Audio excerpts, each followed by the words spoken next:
Hi Pisces, welcome to your October 2022 Taroscope with me, Raphael from Radiant Reality. It's an absolute pleasure to have you. Thank you so much for being here. Thank you so much for joining me. These readings are for your sun, moon and ascendant signs. So whether you're a sun, moon or rising sign Pisces, this is for you. And I always advise that you watch all three to get a clearer, more complete picture of how they're going to speak to you.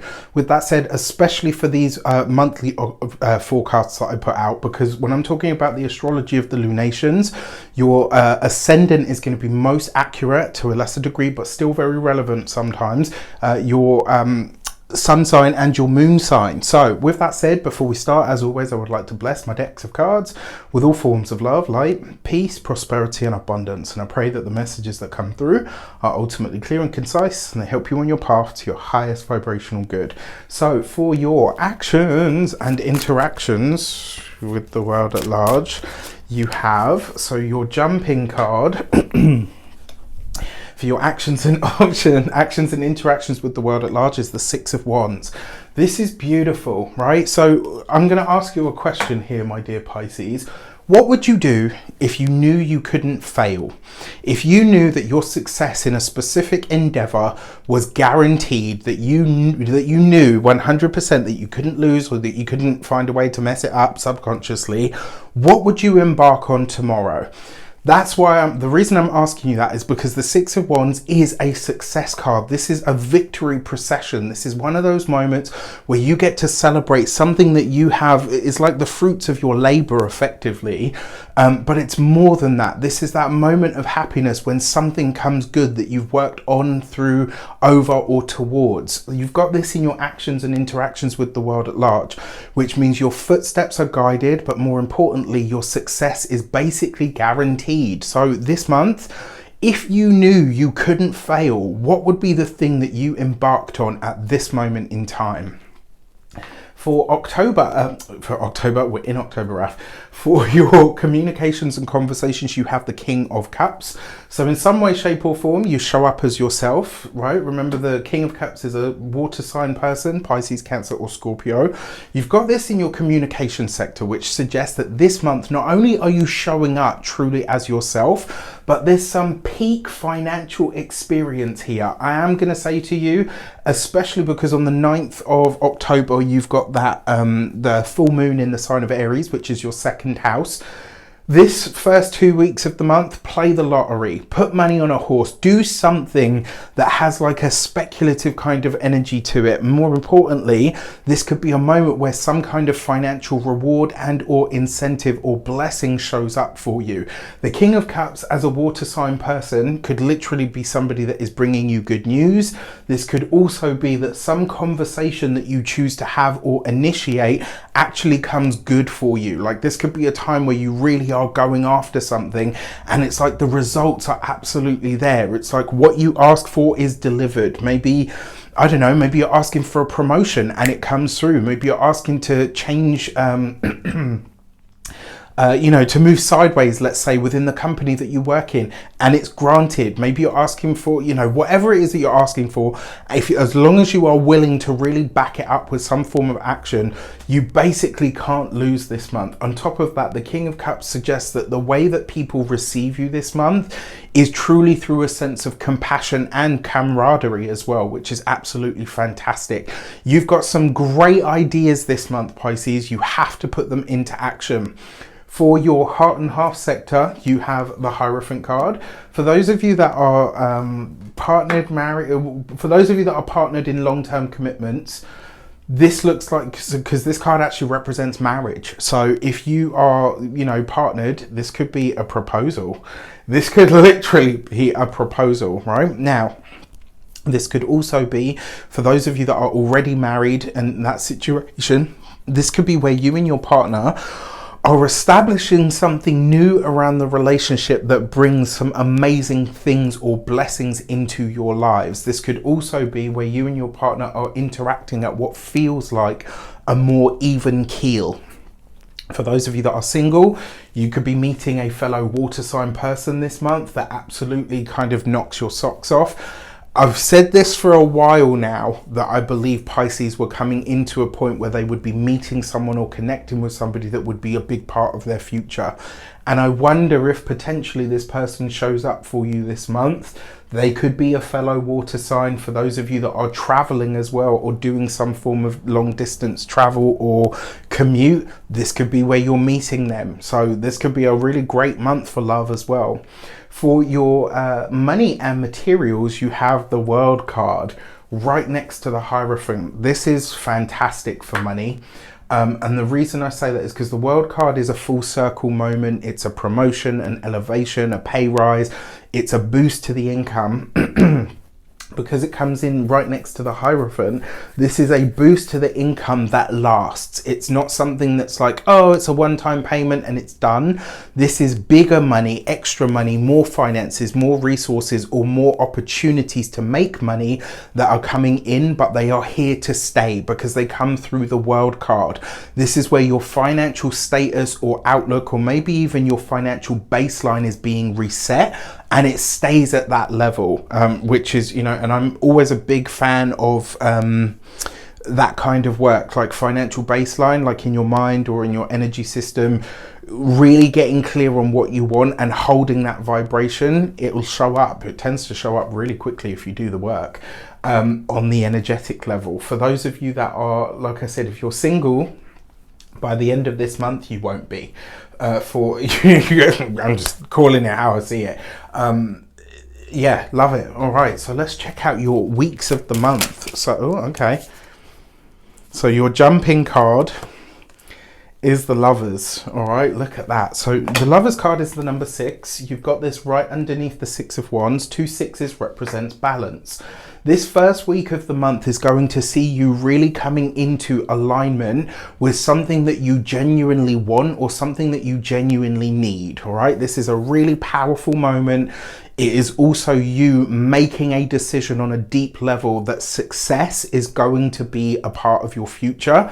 And this is you embarking on that, right? Remember what I said to you. If you knew you couldn't fail, if you knew you couldn't lose, if you were guaranteed to succeed, what would you be doing right now? Because it looks like that's what you're launching into. The other side of this is obviously love, partnerships, relationships. This month, especially, so in the first week, and I would probably say in the third week as well, I would put money on it that you guys are meeting someone, maybe you're connecting with someone, especially with somebody that is either from a different background, maybe a different age class to age group to you as well, very possible.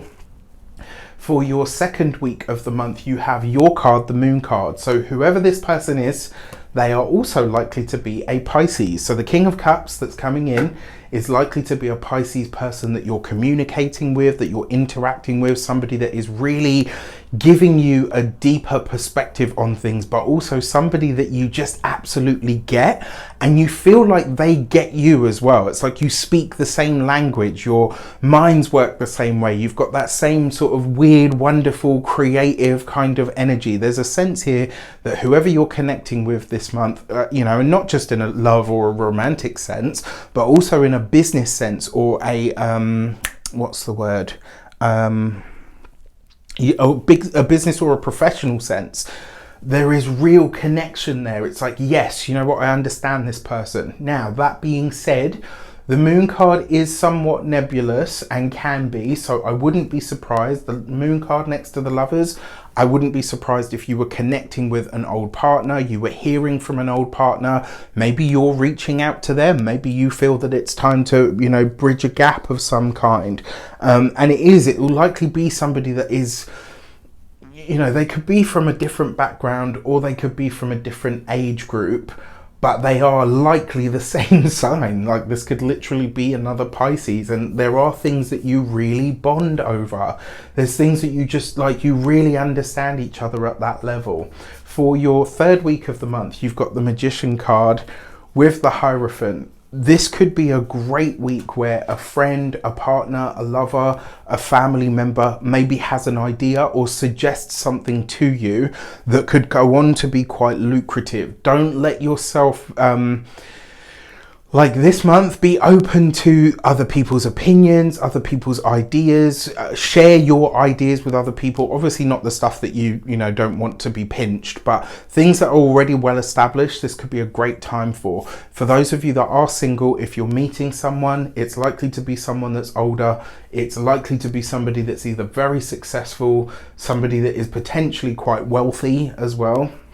I mean, what's not to love, right? For those of you that are partnered, married, or in long-term commitments, this is you and your partner committing to a long-range goal, but more importantly, this is one of your long-range goals coming good and a partner being very supportive for it. So I really like this. I think this could be a lovely month for you. You've got the Chariot card as the fourth card for the card for the fourth week of the month, underneath the World card. So not only is there potentially some form of travel coming up for a lot of you at the end of the month, this could prompt travel in like this could be some sort of long distance travel.